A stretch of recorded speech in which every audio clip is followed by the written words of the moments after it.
Hello mga bossing, good afternoon. Meron tayong installation ng Android unit dito with 360 camera. So, installed here sa Expander Mitsubishi. So, meron na tong apat na camera mga bossing. Meron sa side camera yan, zoom natin. Yan, tapos meron of course sa front camera mga bossing. Yan, tapos sa side camera ulit and then sa likod mga boss. So, pakita ko sa inyo close up look ng 360 camera natin. So, it's perfectly installed. Meron pa tayong specific tools na ginagamit po dyan. By the way mga bossing, we are here right now sa Andres Auto Accessories CDO branch. So, let's get inside mga bossing to check the Android head unit kung gaano siya kaganda. So, ito siya mga boss. Fit na fit po yan.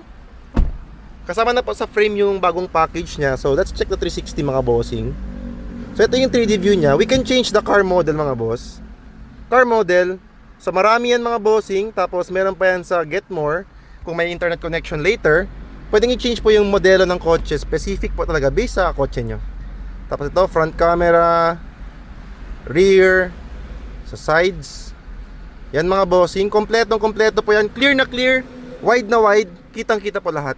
Ito yung bird's eye view niya mga bossing. Pwede nyo i-zoom out. Yan. Kitang kita nyo pa lahat mga bossing. By the way mga bossing, pwede ito lagyan ng USB. So yung USB po niya is recording. 2 slots, 1 for music, videos, tapos yung isa for 360 recording. Tapos of course, SIM card slot. Check natin ibang apps mga bossing. Meron tong wireless na CarPlay tsaka Android Auto, which is papakita ko sa inyo in a while. Ito, Android Auto tsaka CarPlay, wireless mga bossing. No, hindi na po kailangan ng USB, hindi na po pakalat-kalat sa kotse. So, kompleto to mga boss. Tapos meron tong DSP. Ito yung pampaganda ng music mga bossing. So you can choose powerful. Ito yung pinakamagandang setup. Tapos pwede nyo i-set up yung time alignment or kung saan nakafocus yung audio lang. Let's say tulog sa likod, you can set the music sa front door lang ng kotse nyo. And then we also have Google Chrome, Google Maps, working to lahat mga bossing. Meron tong sariling GPS built-in si Android unit natin. So kahit walang internet mga bossing, gagana to siya after makapag-download tayo ng offline maps later on.